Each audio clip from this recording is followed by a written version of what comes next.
In the underworld of Chicago, mistakes aren't forgiven. They're buried. Sarah, a struggling waitress at the Velvet Lounge, thought her biggest problem was making rent. She didn't know the silver locket around her neck held a ghost that could bring the city's most ruthless crime syndicate to its knees. When that cheap chain snapped and slid across the floor to the polished boot of Dominic Rossi, the room stopped breathing. He didn't pull a gun. He opened the locket, looked at the photo, and whispered 3 words that changed everything. "That's my brother." But the man in the photo had been dead for 20 years, or so they thought. This is the story of how a spilled drink and a rusty locket uncovered a conspiracy of blood, betrayal, and a war that would burn the city down. The rain in Chicago has a way of soaking into your bones, making you feel cold, even when you're standing next to a heater. For Sarah Jenkins, the cold was just a permanent state of being. At 24, she looked older, her eyes shadowed by too many double shifts and not enough sleep. She worked at the Velvet Lounge, a place that pretended to be high class with its red leather booths and dim lighting. But everyone knew what it really was, a neutral ground for the city's sharks. Sarah adjusted her apron, wincing as the cheap fabric rubbed against the bruise on her hip, a souvenir from bumping into a table during the lunch rush. She checked her reflection in the dirty mirror behind the bar. Her brown hair was pulled back in a fraying bun, and around her neck hung the only thing she owned that mattered, a tarnished silver locket on a chain so thin it looked like a spiderweb. "Table 4 needs a refill on the scotch." The bartender, a gruff man named Al, barked without looking up from the glass he was polishing. "And don't look him in the eye, Sarah. The mood is heavy tonight." Sarah nodded, grabbing the bottle of Macallan. She knew who was at table 4. You didn't work at the Velvet for 6 months without learning the hierarchy of the streets. Table 4 belonged to the Rossi family. Dominic Rossi. The name alone was enough to make the air in the room drop 10 degrees. They called him the Architect, because he didn't just kill his enemies. He dismantled their lives, piece by piece, until there was nothing left but rubble. He was 32, dressed in a bespoke charcoal suit that cost more than Sarah would make in 5 years. He sat in the center of the booth, flanked by 2 men who looked like they chewed gravel for breakfast, Rico and Silas. But Dominic was different. He was terrifyingly calm. He didn't shout, he didn't posture, he just watched, his dark eyes scanning the room like a predator waiting for a gazelle to limp. Sarah took a deep breath, her hand flying up to clutch the locket for a second of comfort. Inside that silver casing was a small, water-damaged photo of a boy with a crooked smile and a scar on his chin. James. The man she had loved, the man who had found her on the streets when she was 18 and promised her the world, only to vanish 2 years ago without a trace. The police said he was a drifter who moved on. Sarah knew better. James wouldn't leave her. He was the only family she had. She walked toward the booth, keeping her eyes lowered as Al had warned. The conversation at the table died instantly as she approached. "Shipment was light, Dom. Someone skimming off the top at the docks," Rico was saying, his voice a low growl. Dominic raised a hand, silencing him. He didn't look at Sarah, but she felt his attention shift to the bottle in her hand. "Refill, gentlemen?" Sarah asked, her voice steady, despite the trembling in her knees. "Leave the bottle," Dominic said. His voice was smooth, baritone, and utterly devoid of warmth. Sarah placed the bottle on the table, her hands shaking slightly. As she withdrew, her wrist brushed against the edge of the table. The movement was slight, but in the silence of the booth, it felt clumsy. "Careful, sweetheart," Silas sneered, grabbing her wrist. His grip was like a vice. "You spill that on a $3,000 suit, and you'll be paying for it with more than just your tips." "Let her go, Silas," Dominic said, not looking up from his glass. "We aren't thugs. We're businessmen." Silas grunted and released her arm. Sarah scrambled back, murmuring an apology. She retreated to the safety of the kitchen, her heart hammering against her ribs like a trapped bird. She leaned against the stainless steel counter, gasping for air. "You okay, kid?" Al asked, coming in to grab a bucket of ice. "I hate them," Sarah whispered, tears pricking her eyes. "They act like they own the world." "They do own the world, Sarah," Al sighed. "We just pay rent in it. Look, just keep your head down. 1 more hour and you can go home." Home. A studio apartment in the worst part of the South Side, with a radiator that hissed and a lock that barely held. But it was where she kept the rest of James's things. His old jacket, his guitar, the letters he wrote her when he went out of town for work. She still didn't know what kind of work he did. He never said. He just said he was saving up so they could leave Chicago and start a bakery in Oregon.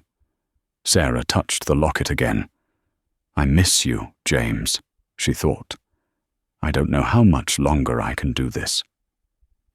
She didn't know that, out in the dining room, Dominic Rossi was watching the kitchen door. He had noticed the fear in the waitress's eyes, which was common. But he had also noticed something else. A flash of silver around her neck. A shape that triggered a memory buried so deep he thought he had drowned it in whiskey and blood years ago. "Silas," Dominic said quietly. "Yeah, boss." "The girl. Find out who she is." Silas frowned. "The waitress? Why, she's nobody." Dominic turned his glass in his hand, watching the amber liquid swirl. "Nobody is nobody in this city. Everyone is a loose end, waiting to be pulled." The hour dragged on. The rain outside turned into a thunderstorm, rattling the stained glass windows of the Velvet Lounge. The crowd had thinned out, leaving only the die-hard drinkers and the Rossi table, which had now been joined by 2 other men, associates from the North Side crew. The tension at table 4 was rising. Sarah could feel it from across the room. Voices were getting louder. "I'm telling you, Dom, the Fed is sniffing around the warehouse on 5th, one of the new men said, sweating profusely. "We need to move the inventory." "And I told you," Dominic's voice cut through the noise like a knife. "If you move it now, you signal panic. We hold. If they had a warrant, they would have kicked the doors down already." "Sarah!" Al hissed. "Table 4 needs ice and water. Now." Sarah groaned internally. She grabbed the silver pitcher of water and a bucket of ice. She felt a strange sense of foreboding as she walked across the plush carpet. The locket felt heavy against her chest, a cold weight burning her skin. As she reached the table, the argument was heating up. The sweating man slammed his hand on the table, rattling the glasses. "I'm not going down for this, Rossi. I have a family." "Sit down," Dominic commanded, his voice dropping to a lethal whisper. "You are embarrassing yourself." Sarah tried to maneuver between Silas and the sweating man to place the water pitcher down. Her focus was entirely on not spilling a drop. But just as she leaned over, the sweating man jumped up, his chair scraping violently against the floor. He bumped hard into Sarah. It happened in slow motion. The pitcher flew from her hand, icy water cascading over the table, and directly onto Dominic Rossi's lap. The entire lounge went silent. The music seemed to stop. The few other patrons froze, glasses halfway to their mouths. Sarah gasped, horrified. I am so sorry. I didn't." Silas was on his feet in a second, his gun halfway out of his holster beneath his jacket. "You stupid bitch!" he backhanded her. It wasn't a full-force strike, but it was enough to send Sarah stumbling backward. She tripped over her own feet and fell hard onto the wooden floor. Snap. The delicate chain around her neck caught on the edge of the chair as she fell. It broke with a tiny, tragic sound. The silver locket flew from her neck, skittering across the polished floorboards, spinning like a coin, before coming to a rest right next to Dominic's wet Italian leather boot. Sarah scrambled to her knees, ignoring the stinging in her cheek. "My locket!" she cried out, desperation overriding her fear. "Please don't." She reached for it, but a hand stopped her. Dominic Rossi stood up. He ignored the water soaking his trousers. He ignored Silas, who was waiting for the order to drag the girl out back. Dominic looked down at the cheap piece of silver jewelry lying at his feet. It had popped open upon impact. Dominic stared at it.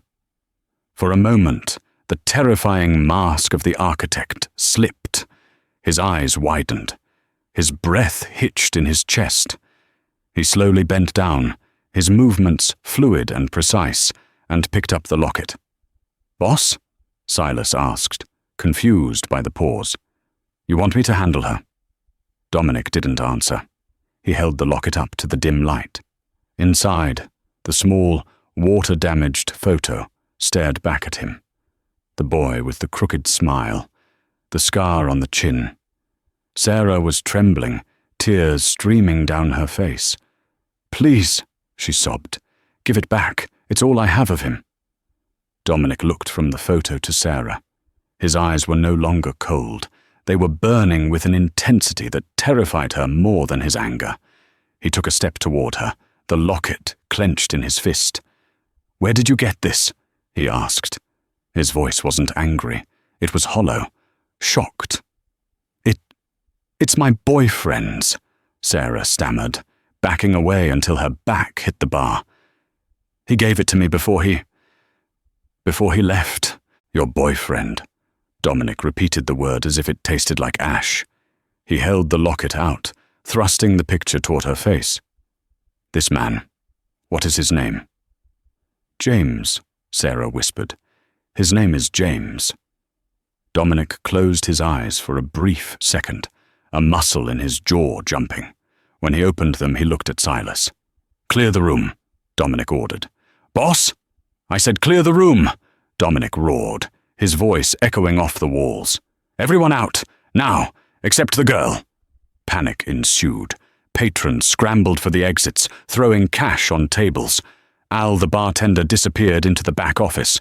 Within 30 seconds, the lounge was empty, save for Dominic, his two guards, and a terrified Sarah huddled against the bar. Dominic walked up to her, invading her personal space. He smelled of expensive cologne, whiskey, and gunpowder. He held the locket up again. "You said his name is James," Dominic said, his voice dropping to a dangerous whisper. "But that is a lie." I'm not lying," Sarah cried. "I swear, I knew him for 4 years." "You couldn't have," Dominic said. He looked at the photo, his thumb tracing the face of the boy. "Because this isn't James." He looked Sarah dead in the eye, and the pain in his expression was bottomless. "This is Michael," Dominic said. "My younger brother." Sarah shook her head, confused. "No, that's impossible. James said he had no family. He said he was an orphan. He was taken from us," Dominic continued, ignoring her. 20 years ago. Our house was firebombed by the Castellano family during the Great War of '05. I was 12. Michael was 8. I watched the house burn. They told me he died in the fire. They found a body. Dominic's hand shook slightly. "But this photo, this was taken later. Look at the scar." He pointed to the chin of the boy in the picture. "He didn't have that scar before the fire. He got that scar after." Dominic grabbed Sarah by the shoulders. His grip was tight, desperate. "If you know him, if he gave you this, then my brother is alive." He was alive," Sarah whispered, her heart breaking all over again. "But he's gone, Dominic. He disappeared 2 years ago. I think the people he was working for killed him." Dominic released her, stepping back as if physically struck. The revelation hit him like a bullet train. His brother had survived the fire. He had been alive all this time, living under a fake name, dating this waitress, and now he was missing again. Dominic turned to Silas. "Get the car and call the cleaner." "The cleaner? Why?" Silas asked. Dominic turned back to Sarah, his eyes hard as flint. "Because we aren't going home. Sarah here is coming with us." "I'm not going anywhere with you," Sarah yelled, finding a sudden spark of courage. Dominic leaned in close, his face inches from hers. "You are the only link I have to a brother I've mourned for 2 decades. You say he's missing. Fine, we're going to find him. And if anyone touched a hair on his head—" Dominic touched the locket, then closed his fist over it. "I will burn this entire city to the ground to find the truth. And you, Sarah, are going to help me light the match." The ride from the Velvet Lounge to the outskirts of the city was a blur of rain-slicked asphalt and passing streetlights. Sarah sat in the back of an armored Mercedes S-Class, sandwiched between Dominic Rossi and the window. The door was locked. The silence in the car was heavier than the humid Chicago air. Dominic hadn't spoken a word since they left the bar. He sat staring straight ahead, the silver locket clenched so tightly in his hand that his knuckles were white. Every now and then, he would run his thumb over the metal, a nervous tick that betrayed the stoic mask he wore. Sarah pressed her forehead against the cold glass. Her mind was racing, trying to reconcile the man she loved with the story Dominic had spun. James. He was kind. He liked blueberry pancakes and old Western movies. He fixed her sink when the landlord wouldn't. Could that man really be Michael Rossi, the lost heir to a criminal empire? The car slowed as they approached a massive wrought-iron gate. 2 guards with AR-15s stepped out of a booth, nodded at the driver, and the gates swung open. They drove up a winding driveway lined with ancient oaks, leading to a sprawling estate that looked more like a fortress than a home. "Welcome to Iron Ridge," Dominic said, his voice breaking the silence. It was the first time he had acknowledged her presence in 20 minutes. "It looks like a prison," Sarah muttered. Dominic turned to her, a dry, humorless smile touching his lips. "It's the safest place in Illinois. And right now, it's the only place you'll survive." The car stopped. Silas opened the door, and Sarah was ushered into a grand foyer with marble floors and a chandelier that probably cost more than the entire block she lived on. But Sarah didn't care about the opulence. She saw the security cameras in every corner. She saw the men in suits standing by the exits, hands clasped in front of them, watching. "Take her to the East Wing," Dominic ordered a housekeeper who appeared from the shadows. "Get her dry clothes, food, anything she wants." "I want to go home," Sarah said, planting her feet. Dominic stopped halfway up the grand staircase. He turned, looking down at her. "You don't have a home anymore, Sarah. If the people who took my brother are watching, and they usually are, they saw you with me tonight. They saw the locket. If I let you go, you'll be dead by morning." "Why?" Sarah demanded, her voice echoing in the vast hall. "Why does a picture matter so much?" "Because," Dominic said, his eyes darkening, "it proves he survived the fire. And there are people in this city who paid a lot of money to ensure the Rossi bloodline ended with me. If they know Michael is out there, they will hunt him down to finish the job. You are the only lead to him. That makes you a target." He turned and continued up the stairs. "Rest. We start digging at dawn." Sarah was led to a suite that was larger than her entire apartment. It had a 4-poster bed, a balcony overlooking the grounds, and a bathroom stocked with designer products. But when the housekeeper left, Sarah tried the door. Locked. She was a prisoner, a guest in a golden cage. Sarah didn't sleep. She paced the room, her mind replaying every memory of James. The scars. She remembered the scars on his back. He told her he got them in a car accident. The nightmares. He used to wake up screaming about heat, about smoke. She had always held him until he stopped shaking. God, she whispered, sinking to the floor. It's true. Around 3:00 a.m., the lock on her door clicked. Sarah scrambled back, grabbing a heavy brass lamp from the bedside table, holding it like a baseball bat. Dominic entered. He wasn't wearing his suit jacket anymore, just a white dress shirt with the sleeves rolled up and his tie undone. He looked exhausted. He saw the lamp in her hand and raised an eyebrow. "Put it down," he said, weary.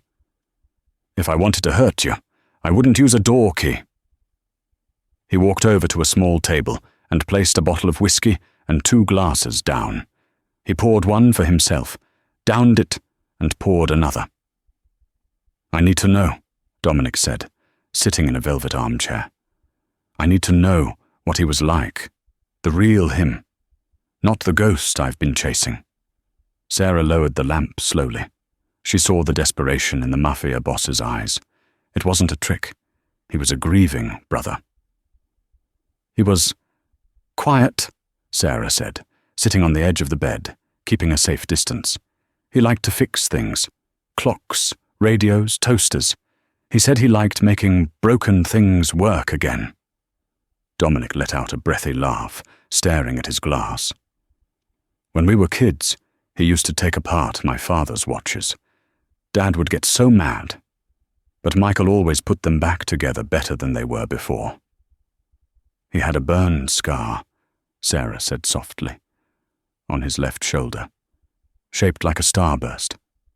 Dominic flinched. He closed his eyes. "That's where a beam fell on him. I tried to lift it. I was 12. I wasn't strong enough." A silence stretched between them, heavy with shared ghosts. "He loved you," Sarah said, her voice trembling. "He never said your name, but he talked about his older brother sometimes. He said his brother was the strongest person he knew. He said his brother saved him." Dominic looked up, tears brimming in his eyes. "He said that?" "Yes." "Then why?" Dominic slammed the glass down, shattering it. "Why didn't he come home? Why did he let me think he was dead for 20 years? I slaughtered the Castellano family for him. I turned this city into a graveyard for him. Why did he stay away?" "I don't know," Sarah whispered. "But the day he disappeared, he was scared. He told me he found something he wasn't supposed to see." Dominic stood up, his demeanor hardening instantly. The grieving brother vanished. The architect returned. "Found what?" "He didn't say. But he left a box. He told me if anything ever happened to him, I was supposed to throw it in the river. I never did. I couldn't." Dominic walked over to her, his intensity terrifying. "Where is the box, Sarah?" "It's in my apartment, under the floorboards in the closet." Dominic pulled out his phone. "Silas, get the team ready. We're going to the south side, and bring the heavy artillery. If James was scared, we should be too." The convoy rolled into Sarah's neighborhood like an invading army. 3 black SUVs blocked the narrow street, their engines idling with a low rumble that shook the windows of the dilapidated brownstones. It was 4:30 a.m. The streets were empty, save for a stray cat darting into an alley. "Stay in the car," Dominic commanded. He was wearing a tactical vest over his dress shirt now, a Sig Sauer PU-26 holstered at his hip. "It's my apartment," Sarah argued. "You won't know which board it is." Dominic hesitated, then nodded to Silas. "Cover her. If anything moves that isn't us, put it down." They moved up the stairs of the tenement building. The smell of stale beer and old cigarettes filled the hallway. Sarah's hands shook as she fumbled with her keys. She unlocked the door and they stepped into her tiny sanctuary. It had been tossed. Sarah gasped. Her mattress was slashed. The drawers were pulled out, clothes scattered everywhere. The cheap TV was smashed on the floor. "Someone beat us to it," Silas said, raising his rifle, scanning the room. "Clear." "No." Sarah ran to the closet. She fell to her knees, throwing aside the pile of slashed coats. She pried up the loose floorboard in the corner. Empty. "It's gone," she sobbed. "They took it. They took everything." Dominic walked over, his boots crunching on broken glass. He looked at the empty hole in the floor. He crouched down, examining the dust. "Not everything," he muttered. He reached into the hole and pulled out a small, crumpled piece of paper that had been shoved into the gap between the joist and the wall. It looked like a receipt, easily missed if you were just grabbing a box and running. Dominic stood up, unfolding the paper. "Do you know what this is?" Sarah squinted at it in the dim light. "It looks like a dry cleaning ticket?" "No," Dominic said, his eyes narrowing. "It's a pawn shop slip from a place called Gold and Glory on the west side, dated 3 days before he disappeared." "He pawned something?" Sarah asked. "Or he hid something," Dominic corrected. "We need to go. Whoever tore this place apart might still be in the neighborhood." Back at Iron Ridge, the mood shifted from frantic to surgical. Dominic led Sarah not to the guest room, but to the basement levels, the nerve center of his operation. It was a stark contrast to the luxury above. Concrete walls, banks of servers, maps of the city projected onto glass screens. Sitting at a terminal was a man who looked like a university professor. Tweed jacket, wire-rimmed glasses, grey hair. This was Arthur Penn, Dominic's intelligence chief. "Arthur," Dominic said, slamming the pawn ticket onto the desk. "Tell me what this is." Arthur adjusted his glasses, picked up the slip, and typed furiously. "Gold and Glory. It's a front for the Russian mob, specifically the Volkov syndicate. They use it to fence stolen goods, but they also rent out safety deposit boxes off the books. Very secure. Very illegal." "James left something there," Sarah said, standing near the door, hugging her arms. He knew he was being watched. Dominic turned to Sarah. "Now, we interrogate the memory. You said James was scared. Did he meet anyone? Did he take phone calls?" I don't know," Sarah stammered. The pressure in the room was suffocating. Dominic wasn't asking nicely anymore. "Think." Dominic slammed his hand on the table. "My brother is out there, likely being tortured or hunted, and you are the only witness to his life for the last 4 years. Who did he talk to?" "He didn't talk to anyone," Sarah yelled back, her fear turning into anger. "He was a janitor. He worked at the docks." "The docks?" Dominic froze. He looked at Arthur. "Which docks?" "The Navy Pier loading zones," Sarah said. "He worked the night shift." Dominic and Arthur exchanged a look that said, "Bad news." "The Navy Pier loading zones are controlled by Victor Krell," Arthur said quietly. "He's a broker. He sells secrets, weapons, political blackmail, witness locations. If Michael was working there, he wasn't just a janitor," Dominic realized, his face paling. "He was spying. He was gathering intel." Arthur pulled up a file on the screen. It was a surveillance photo of the docks.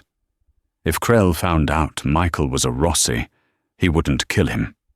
Michael is worth too much alive. He's leverage. "Leverage against me," Dominic whispered. Suddenly, Arthur's computer emitted a shrill alarm. A red bar flashed across the screen. "Incoming encrypted connection." "Dom," Arthur said, his voice tense. "Someone is trying to video call us. The signal is bouncing off 3 satellites.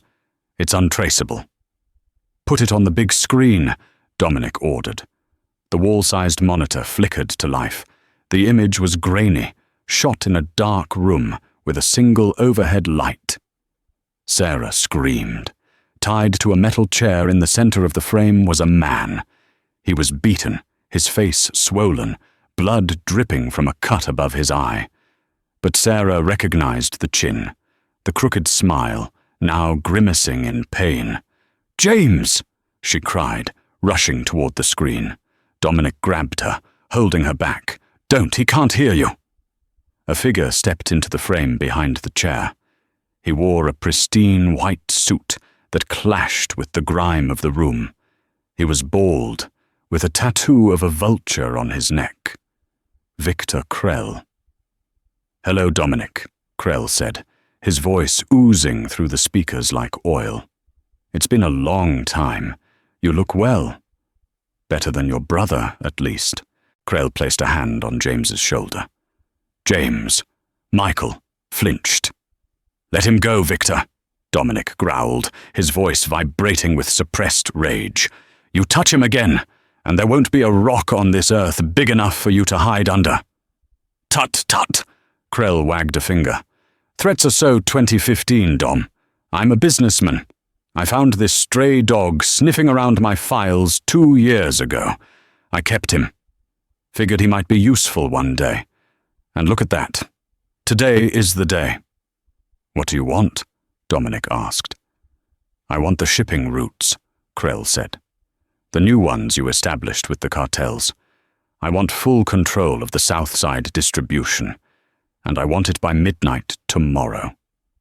"That's half my empire," Dominic spat. "It's a fair trade for family, isn't it?" Krell smiled. He leaned down and whispered something in Michael's ear. Michael looked up at the camera. His eyes were swollen, but they locked onto the lens. "Dom," Michael croaked, his voice raspy. "Don't do it, it's a trap. The Locket. Check the—" Krell backhanded him across the face. Michael's head snapped back, and he slumped over in the chair. "Midnight, Dominic," Krell said, "or I send him to you in pieces." The screen went black. The room fell into a deathly silence. Sarah was sobbing quietly. Dominic stood frozen, staring at the blank screen. He said, "Check the locket," Arthur whispered. Dominic pulled the silver locket from his pocket. He had looked at the photo 100 times, but he hadn't looked behind it. "Give me a knife," Dominic said. Silas handed him a tactical blade. Dominic carefully pried the small metal backing out of the locket, behind the photo. A tiny folded piece of microfilm fell onto the table. "He knew," Dominic murmured. "He knew he was going to get caught. He put the intel in the locket and gave it to you, Sarah. You've been carrying the evidence Krell would kill for around your neck for 2 years." Dominic looked at Sarah, then at his men. The despair was gone. In its place was cold, hard resolve. "Arthur, get the microfilm scanner. Silas, call the War Council. Krell wants a war. We're going to give him an apocalypse." The basement of Iron Ridge hummed with the sound of cooling fans as Arthur Penn worked the scanner. The microfilm, a relic of Cold War-era spycraft in a digital world, was proving difficult to decipher. Sarah stood by the door, her arms wrapped around herself, watching Dominic pace. He was like a caged tiger, his energy filling the room with a suffocating tension. "We have it," Arthur said, his voice cutting through the silence. Dominic stopped pacing. He leaned over Arthur's shoulder as the image on the monitor sharpened. It wasn't a list of shipping routes. It wasn't a list of contacts. It was a bank ledger. But not just any ledger. "My God," Arthur whispered, taking off his glasses. "This is the King's ledger." Sarah stepped forward, confused. "What does that mean?" Dominic straightened up, a dark, terrifying smile spreading across his face. "It means Victor Krell is a dead man walking. He didn't just kidnap my brother. He kidnapped his own death warrant." Dominic turned to Sarah, his eyes gleaming. In our world, there is a hierarchy. The families run the streets, but the commission runs the families. They take a percentage of everything. Krell runs the docks, so he pays a tribute to the commission. But this, Dominic pointed to the screen, this proves Krell has been cooking the books. He's been skimming 40% of the commission's cut for 5 years. He's stolen nearly $50 million from the most dangerous men in America. James, Michael found this, Sarah asked. Michael must have realized the numbers didn't add up while working the loading manifests, Dominic said, a swell of pride in his voice. He stole the physical proof. That's why Krell didn't kill him immediately. Krell didn't care about the shipping routes. That was a bluff. He wanted this back. If the commission sees this, they won't just kill Krell. They will erase his entire bloodline. Dominic turned to Silas. Get the car ready and call Don Falcone. Falcone? Silas's eyes widened. The head of the commission? Boss, if you call him, you're inviting a shark into the pool. I'm not inviting him, Dominic said, checking the magazine of his pistol. I'm feeding him. He walked over to Sarah. For the first time, he looked at her not as a liability, but as a partner. He reached into his waistband and pulled out a small, snub-nosed revolver. He held it out to her. I don't like guns, Sarah stammered, backing away. Take it, Dominic ordered, his voice firm but not unkind. Tonight we go into the lion's den. I'm going to get my brother back. But things will go wrong. They always do. If anyone comes near you who isn't me, Silas, or Michael, you pull the trigger until it clicks. Sarah looked at the cold steel in his hand. She thought of James, Michael, tied to that chair, beaten and bloody. She thought of the way Krell had looked at him. A fire ignited in her chest, burning away the fear. She took the gun. It was heavy. What's the plan? She asked. The plan is simple, Dominic said, putting on his jacket. Krell wants a trade at midnight. I'm going to give him exactly what he deserves. Dominic turned to the large map on the wall. The meet is at the old steel works on the south side. It's isolated, lots of cover. Krell will have snipers here and here. He pointed to the catwalks. He expects me to come begging for my brother's life. He expects me to hand over my territory. Dominic looked at Arthur. Send the file to Falcone. Tell him to meet us at the steelworks at 12:15 a.m. That's 15 minutes after the meet starts, Arthur noted. Exactly, Dominic said. I need 15 minutes to make sure Michael is clear. Once Falcone arrives, Krell is no longer my problem. He belongs to the commission. Dominic walked to the elevator, Sarah trailing close behind. As the doors closed, he looked at her reflection in the metal panel. You have courage, Sarah, he said quietly. Michael chose well. Sarah touched the empty space on her neck where the locket used to be. Just get him back, Dominic, please. I will, Dominic promised. Or I will die trying. The steel works was a graveyard of industry. Rusted girders jutted into the night sky like the ribs of a leviathan. The rain had stopped, leaving a thick fog that clung to the ground, obscuring the potholes and debris. Dominic's convoy arrived at exactly 11:58 p.m. They parked in the center of the main yard, headlights cutting through the mist. Dominic stepped out, flanked by Silas and 4 other guards. Sarah stayed in the back of the armored SUV, clutching the revolver, her eyes glued to the dark silhouette of the main factory building. Floodlights snapped on, blinding them. Victor Krell stood on a loading platform 10 feet above the ground, surrounded by a dozen armed mercenaries. 2 of his men dragged a figure forward. Michael. He could barely stand. His face was a mask of bruises, and his left leg dragged as if broken. But when he saw Dominic, he lifted his head. Dom! Michael wheezed. Trap! Quiet! Krell kicked Michael in the ribs. Michael crumpled. Dominic didn't flinch. He stood like a statue, his hands open at his sides. I'm here, Victor. Let him go. The shipping routes, Dominic, Krell shouted, his voice echoing off the metal walls. Transfer the deeds. Now. You know I can't do that, Dominic said calmly. But I have something better. I have the locket. Krell froze. A greedy glint entered his eyes. You found it? I have the microfilm, Dominic lied smoothly. The original. The only copy. You let my brother walk to this car, and I give you the film. You destroy it, and your secret is safe. No one needs to know you've been stealing from the commission. Krell hesitated. He looked at his men, then back at Dominic. Bring it here. Send Michael first, Dominic countered. Krell signaled his men. They hauled Michael up and shoved him toward the ramp. He stumbled down, limping painfully across the wet concrete. Dominic walked forward to meet him. Halfway between the two armies, the brothers met. Dominic grabbed Michael, pulling him into a fierce embrace. I've got you, brother. I've got you. Dom, he has a sniper, Michael whispered urgently into Dominic's ear. West Tower. He's going to kill us both once he gets the film. I know, Dominic whispered back. Keep walking to the car. Don't look back. Dominic pushed Michael toward Silas, who was waiting by the open door of the SUV.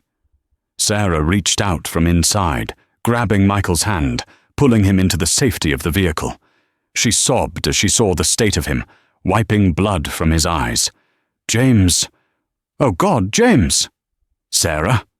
Michael's eyes widened. What are you doing here? You shouldn't be here. Outside, Dominic turned back to Krell. The film, Rossi! Krell screamed. Throw it up here! Dominic reached into his pocket. He pulled out a small metal canister. He held it up so the light caught it. You want this, Victor?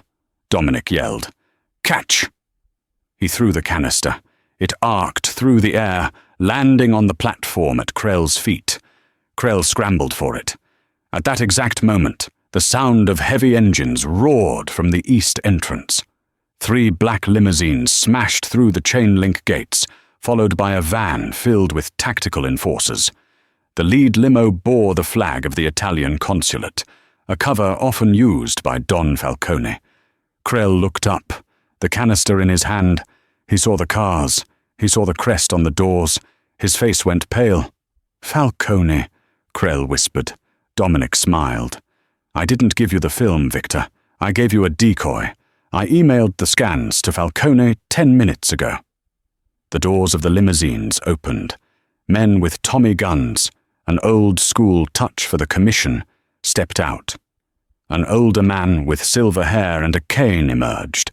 Don Falcone. Victor, Falcone said, his voice amplified by the silence of the yard. We need to discuss your accounting practices. Krell panicked. Kill them! Kill them all! He screamed to his mercenaries. Chaos erupted. Krell's men opened fire, but not at Dominic. They fired at Falcone's men. The steelworks turned into a war zone. Bullets pinged off the metal girders. Go, go, go! Dominic dove into the SUV as Silas slammed on the gas. The car screeched in a reverse J-turn, tires smoking. Bullets hammered the armored glass. Sarah screamed, covering Michael's body with her own. Dominic returned fire out the window, suppressing the shooter on the platform. The sniper! Michael yelled. A shot rang out, distinct from the automatic fire. A high-caliber round slammed into the hood of the SUV, piercing the engine block. Steam hissed violently. We're losing power, Silas shouted. Get us to the secondary exit, Dominic commanded. The car limped out of the main yard, bouncing over debris. They crashed through a rotting wooden fence and skidded onto the main road. The sounds of the battle between Krell and Falcone faded behind them. Is everyone okay? Dominic asked, breathless. Sarah checked Michael. He was pale, shivering, but conscious. He's bleeding, Dom, his leg. We're 10 minutes from home, Dominic said. Hold on, Michael. Just hold on." The drive back to Iron Ridge was a white-knuckle blur. When they finally roared through the gates, the medical team was already waiting on the driveway. They pulled Michael from the car. He groaned, clutching Sarah's hand. "Don't leave me," he murmured. "I'm right here," Sarah said, running alongside the stretcher as they rushed him into the infirmary wing. Dominic stood by the car, watching them go. He looked at the steam rising from his ruined engine. He looked at his hands, which were shaking with adrenaline. He had done it. He had played the king against the pawn and walked away with the prize. An hour later, the doctor emerged from the infirmary. Dominic and Sarah were waiting in the hall. "He's stable," the doctor said. "Broken tibia, 3 fractured ribs, severe dehydration. But he's strong. He'll make it." Sarah let out a sob of relief, collapsing onto a bench. Dominic sat beside her, putting a tentative arm around her shoulders. She leaned into him, exhausted. "You did good, Sarah," Dominic said softly. "You saved him." "We saved him," she corrected. They sat there for a long time, the adrenaline fading into a heavy fatigue. Finally, a nurse waved them in. Michael was awake, propped up on pillows. His leg was in a cast, his face bandaged. He looked at Dominic, then at Sarah. A weak smile touched his lips. "The architect and the waitress," Michael rasped. "What a team." Dominic pulled a chair close to the bed. "Krell is finished, Michael. Falcone has him. The commission will handle the rest. It's over." Michael's smile faded. A look of genuine fear returned to his eyes. He reached out, grabbing Dominic's wrist with surprising strength. "No, Dom," Michael whispered. "You don't understand. Krell, he wasn't skimming the money for himself." Dominic frowned. "What do you mean?" "The ledger." "The ledger shows where the money went," Michael said, his voice trembling. "Krell was just the middleman. He was funneling that 50 million to someone else, someone bigger than the commission, someone who has been buying judges, senators, and even some of our own captains." "Who?" Dominic asked, the blood running cold in his veins. Michael swallowed hard. He called him the benefactor. And Dom, the benefactor isn't in Chicago. He's in Washington, and he knows about Iron Ridge. Krell didn't just want the roots. He was stalling. He was keeping us busy so the benefactor could position his assets. Suddenly, the lights in the room flickered. The high-tech security system of Iron Ridge let out a low, mournful beep. System failure. Perimeter breach sectors 1 through 4. Dominic stood up, drawing his gun. The nightmare wasn't over. It had just begun. The emergency lights bathed the infirmary in a blood-red glow. The shrill alarm was deafening, a constant shriek that made thinking nearly impossible. Dominic kicked the door shut and engaged the manual deadbolt, but he knew it wouldn't hold for long. "Silas!" Dominic barked into his radio. "Status!" Static. Then a voice cut through. But it wasn't Silas. "Silas is indisposed, Dominic." A calm, familiar voice echoed over the channel. "And the West Wing is clear. My men are moving toward the medical bay." Dominic froze. He looked at the radio in his hand with a mixture of confusion and dawning horror. He knew that voice. He had heard it every day for 10 years. "Arthur?" Dominic whispered. "I'm sorry, Dom." Arthur Penn's voice came back, sounding genuinely regretful. "But the benefactor pays in clean money. Legislation, immunity. You offer blood and wars that never end. I had to make a choice." Michael tried to sit up, groaning as pain shot through his leg. "Arthur, he's the mole. He's the one who disabled the perimeter. He controls the system," Dominic realized, his face hardening into stone. "He didn't just let them in. He turned off the automated turrets. He blinded us." Dominic looked at Sarah. She was terrified, but she still had the heavy revolver he had given her in the car. Her hands were shaking, but her finger was off the trigger, just like he'd shown her. "Listen to me," Dominic said, grabbing a heavy medical cart and shoving it in front of the door. "They are coming to finish the job. Arthur knows the layout. He knows we're trapped in here." "What do we do?" Sarah asked, her voice trembling. Dominic walked over to a glass cabinet filled with surgical supplies. He smashed the glass with his elbow and grabbed a scalpel and a bottle of pure ethanol. "We survive," Dominic said. "Sarah, get Michael behind that overturned desk. Keep his head down. If that door opens and it's not me, you shoot. You understand? You shoot until the gun is empty." "Where are you going?" Michael rasped. Dominic moved to the ventilation grate near the floor. He kicked it open. "I'm going to reboot the system manually from the server room. If I can get the defenses back online, the house will take care of the rest." "Dom, the server room is on the other side of the hall," Michael warned. "Arthur will be waiting." "I know," Dominic said. He looked at his brother, then at Sarah. 10 minutes. If I'm not back in 10 minutes, surrender. Maybe Arthur will show mercy." He didn't believe it, and neither did they. Dominic slipped into the vent and disappeared. The crawl through the vents was claustrophobic. Dust and cobwebs clung to Dominic's sweating face. He could hear boots thumping on the floorboards above him. Heavy, tactical boots. Mercenaries. He reached the grate for the server room hallway. He pushed it open slowly and dropped down. The hallway was empty, bathed in the same red emergency light. But the door to the server room was ajar. Dominic drew his weapon. A fresh magazine clicked into place. He moved silently, his socks sliding on the marble floor. He reached the doorframe and peered inside. Arthur Penn stood by the main terminal, typing furiously. He was flanked by 2 mercenaries wearing gas masks and body armor. "Reset complete," Arthur muttered. "Upload the archives to the cloud. The benefactor wants the Rossi database wiped before we burn the house." Dominic stepped out, raising his gun. "Step away from the console, Arthur." Arthur stopped typing.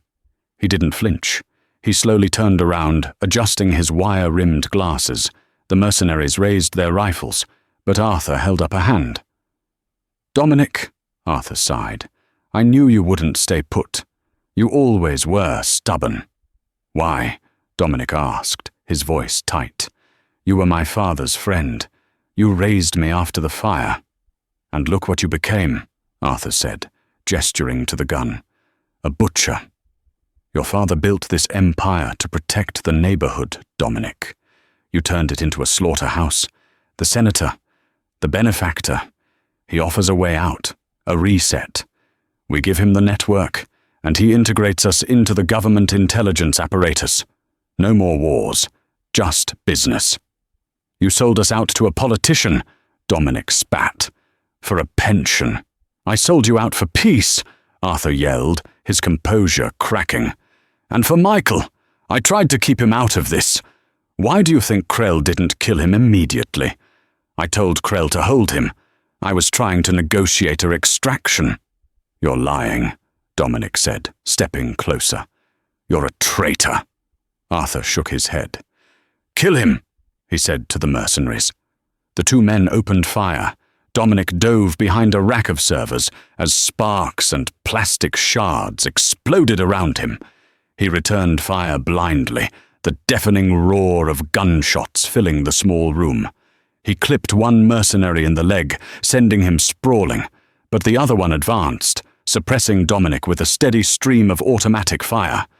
Dominic was pinned. He had nowhere to go. Click, his gun was empty. The mercenary rounded the corner, barrel raised, ready to execute Dominic Rossi. Bang! The shot didn't come from Dominic. The mercenary's head snapped back, and he crumpled to the floor. Dominic looked up, stunned. Standing in the doorway, smoke drifting from the barrel of the snub-nosed revolver, was Sarah. She was trembling violently, tears streaming down her face, but she held the gun with 2 hands, feet planted. Arthur stared at her, shock written all over his face. "You—" Sarah didn't hesitate. She swung the gun toward Arthur. "Stop!" she screamed. "Don't move." Arthur laughed, a dry, humorless sound. He reached for a pistol on the desk. "You don't have the nerve, little girl. You're a waitress." "I'm a Rossi," Sarah whispered. She pulled the trigger. The bullet struck Arthur in the chest. He staggered back, clutching his tweed jacket, looking down at the blood blooming on his shirt. He looked at Sarah, then at Dominic, a strange expression of acceptance crossing his face. He slumped against the console, sliding down to the floor. Dominic scrambled up, grabbing the mercenary's rifle. He checked the room. Clear. He walked over to Sarah, who had dropped the gun and was hyperventilating. He grabbed her shoulders, pulling her close. "Breathe," he commanded gently. "Breathe, Sarah. You did it. You saved us." "I killed him," she sobbed, burying her face in his chest. "I killed him. You protected your family," Dominic said firmly.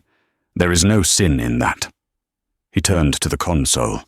Arthur was still breathing, shallow gasps escaping his lips. Dominic knelt beside him. "The benefactor," Dominic demanded. "Who is he? Give me a name." Arthur coughed, blood flecking his lips. "It doesn't matter. He's everywhere. But the locket. What about the locket? The microfilm," Arthur wheezed. "It wasn't just the ledger. Look at the last frame." Arthur's eyes glazed over. He was gone. Epilogue. 3 months later. The winter snow had covered the scars on the Iron Ridge estate. The windows had been replaced, the blood scrubbed from the marble. In the warm glow of the kitchen, the smell of blueberry pancakes filled the air. Sarah stood at the stove, flipping a pancake with practiced ease.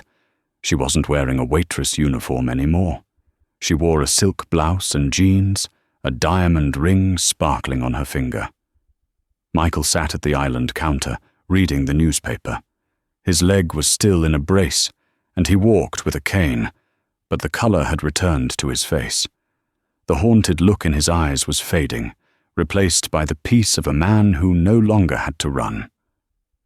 "Dominic is late for breakfast," Michael noted, checking his watch. "He's in the study," Sarah said, plating the pancakes. "He's been in there all night." The heavy oak doors opened, and Dominic walked in. He looked tired, but sharp. He wore a fresh suit.